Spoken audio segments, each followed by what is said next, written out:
Hello students, स्वागत है फिर से आपका एक बार क्लास 10th के साइंस सब्जेक्ट में। चैप्टर सेकेंड, अम्ल क्षारक एवं लवण। पिछले वीडियो में हमने डिस्कस किया था अम्ल क्षारक के कुछ रासायनिक गुण। आज उसी को कंटिन्यू करते हुए अम्लों की अभिक्रिया धातु कार्बोनेट एवं धातु हाइड्रोजन कार्बोनेट के साथ। जब अम्ल की अभिक्रिया धातु कार्बोनेट से की जाती है तो लवण, कार्बन डाइऑक्साइड और जल प्राप्त होता है। धातु कार्बोनेट प्लस अम्ल इज इक्वल टू लवण, कार्बन डाइऑक्साइड और जल। लवण, कार्बन डाइऑक्साइड और जल हमें प्राप्त होता है जब हम कैल्शियम कार्बोनेट और हाइड्रोक्लोरिक अम्ल की अभिक्रिया करते हैं तो कैल्शियम क्लोराइड, कार्बन डाइऑक्साइड और जल हमें प्राप्त होता है। नेक्स्ट, धातु हाइड्रोजन कार्बोनेट के साथ अम्ल की अभिक्रिया। जब हम धातु हाइड्रोजन कार्बोनेट के साथ अभिक्रिया करते हैं, ये हाइड्रोजन है, धातु हाइड्रोजन अम्ल के साथ करते हैं तो भी लवण, कार्बोहाइड्रेट और कार्बन डाइऑक्साइड और जल हमें प्राप्त होते हैं। सोडियम बाइकार्बोनेट, जो कि एक धातु हाइड्रोजन कार्बोनेट है, की अभिक्रिया हाइड्रोक्लोरिक अम्ल से कराने पर NaCl लवण है, कार्बन डाइऑक्साइड और जल प्राप्त होता है। कार्बन डाइऑक्साइड जो है, कैसे हम समझेंगे, या कार्बन डाइऑक्साइड को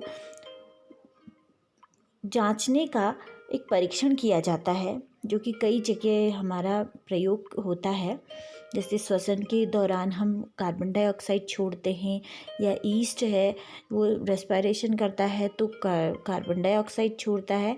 इस तरीके के कई हमारे एक्सपेरिमेंट होते हैं जहाँ पर कार्बन डाइऑक्साइड का हमें परीक्षण करना होता है। तो यहाँ पे हम देख रहे हैं जब हमने धातु कार्बोनेट या धातु हाइड्रोजन कार्बोनेट की अभिक्रिया अम्ल के साथ कराई है तो हमें कार्बन डाइऑक्साइड प्राप्त होती है। तो इस कार्बन डाइऑक्साइड का परीक्षण हम करते हैं जब हम कार्बन डाइऑक्साइड को चूने के पानी में प्रवाहित करते हैं। चूने का पानी यानी कि बुझा हुआ चूना, जिसे हम बोलते हैं कैल्शियम हाइड्रोक्साइड, CaOH का होल ट्वाइस। इसकी अभिक्रिया हम करते हैं जब कार्बन डाइऑक्साइड के साथ, तो हमें कैल्शियम कार्बोनेट प्राप्त होता है और साथ में जल। कैल्शियम कार्बोनेट जो है वह दूधिया रंग का होता है। तो आप देख रहे हैं एक सिंपल सी रिएक्शन इसकी आती है, CO2 प्लस CaOH का whole twice is equal to CaCO3 plus H2O। जो CaCO3 है कैल्शियम कार्बोनेट, इसका कलर होता है दूधिया हो जाता है। अब हम एक्सपेरिमेंट में देखेंगे। हमने कार्बन डाइऑक्साइड गैस इसमें डाली है, इसमें तनु जो एसिड है वो डाला है सोडियम कार्बोनेट, जो हमने पिछली रिएक्शन हमने की थी। सोडियम कार्बोनेट और हाइड्रोक्लोरिक अम्ल की अभिक्रिया करने के दौरान कार्बन डाइऑक्साइड गैस रिलीज़ होती है। यहाँ से कार्बन डाइऑक्साइड गैस रिलीज़ हो गई है इन दोनों की अभिक्रिया से। इसे हमने एक परख नली में डाला और इस परख नली में जो था हमारा कैल्शियम हाइड्रोक्साइड CaOH का विलयन था। इसमें डालने पर ये साफ पानी की तरह दिखाई देता है, लेकिन जब इसमें कार्बन डाइऑक्साइड पहुंचती है तो इसका रंग दूधिया हो जाता है। इसका रंग दूधिया हो जाता है, इसका मतलब है कि जो इसमें गैस प्रवाहित की गई है वो कार्बन डाइऑक्साइड गैस ही है। तो इस तरीके से हम पहचान कर सकते हैं कि कार्बन डाइऑक्साइड गैस का परीक्षण कैसे किया जाता है। हमारे एक्सपेरिमेंट में भी जो काम आएगी, हम क्लास में इस एक्सपेरिमेंट को करेंगे बाद में। नेक्स्ट है अम्लों के साथ धात्विक ऑक्साइड की अभिक्रिया और क्षारकों के साथ अधात्विक ऑक्साइड की अभिक्रिया। हम दोनों को कंपैरिजन करके यहाँ पर देखेंगे। जब अम्ल की धात्विक ऑक्साइड से अभिक्रिया की जाती है तो लवण और जल बनते हैं। जब क्षारक और अधात्विक ऑक्साइड की अभिक्रिया की जाती है तो लवण और जल बनते हैं। यहाँ देने वाली बात है, ये धात्विक है और ये अधात्विक ऑक्साइड है।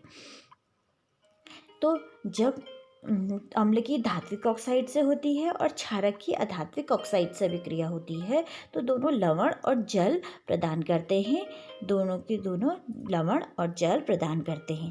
जो धात्विक ऑक्साइड हैं, धात्विक ऑक्साइड जो होते हैं उनकी प्रकृति क्षारीय होती है और जो अधात्विक ऑक्साइड हैं उनकी प्रकृति हमेशा अम्लीय होती है। नेक्स्ट है जलीय विलयन में अम्ल और क्षारक। जब हम अम्ल या क्षार का जलीय विलयन बनाते हैं, यानी कि जल में जब हम उसे मिलाते हैं तो जल है, आप जानते हैं, हमेशा हाइड्रोजन आयन देते हैं और जो क्षारक हैं वो OH आयन उत्पन्न करते हैं। तो जब हम जल में किसी अम्ल या क्षारक को मिलाते हैं तो वो कहलाती है तनुकरण की क्रिया। वह प्रक्रिया होती है तनुकरण की प्रक्रिया। जब जल में अम्ल या क्षारक मिलाने पर आयन की सांद्रता H3O आयन और OH आयन, यानी कि हाइड्रोजन जो आयन है जिसे हम हाइड्रोनियम आयन कहते हैं, और हाइड्रोक्साइड आयन में प्रति इकाई आयतन में कमी हो जाती है। इस प्रक्रिया को तनुकरण कहते हैं। अब आप देख सकते हैं कि तनुकरण यहाँ पे लिखा है जल में अम्ल मिलाने पर, यानी कि अम्ल में जल नहीं मिलाना है, जल में अम्ल मिलाना है। अब ये तनुकरण की प्रक्रिया की कैसे जाती है, आप देख रहे हैं यहाँ पे इस बीकर में जो रखा हुआ है वो है वाटर और इसमें ये एसिड है। ये सही प्रक्रिया है क्योंकि इसमें एसिड बूंद बूंद करके मिलाया जाता है। अगर हम वाटर को एसिड में, ये इसमें एसिड है, इसमें वाटर है, अगर हम वाटर को एसिड में डालेंगे तो यह अभिक्रिया बहुत ज़्यादा ऊष्माक्षेपीय अभिक्रिया होती है, बहुत ज़्यादा ऊष्मा उत्पन्न करती है और जो हमारे पास जिसमें हम बर्तन में मिला रहे हैं वो फ्लास्क टूट भी सकता है, कांच का टूटता है और इससे दुर्घटना हो सकती है। इसलिए हमेशा ध्यान रखना है कि एसिड को जल में डालना है, ना कि जल को एसिड में, ताकि हमारी दुर्घटना होने से बचे, क्योंकि ये बहुत ज़्यादा ऊष्माक्षेपीय अभिक्रिया होती है और दुर्घटना उत्पन्न हो सकती है। थैंक यू बच्चों, नेक्स्ट टॉपिक में फिर से मिलेंगे। तब तक के लिए बाय बाय, टेक केयर।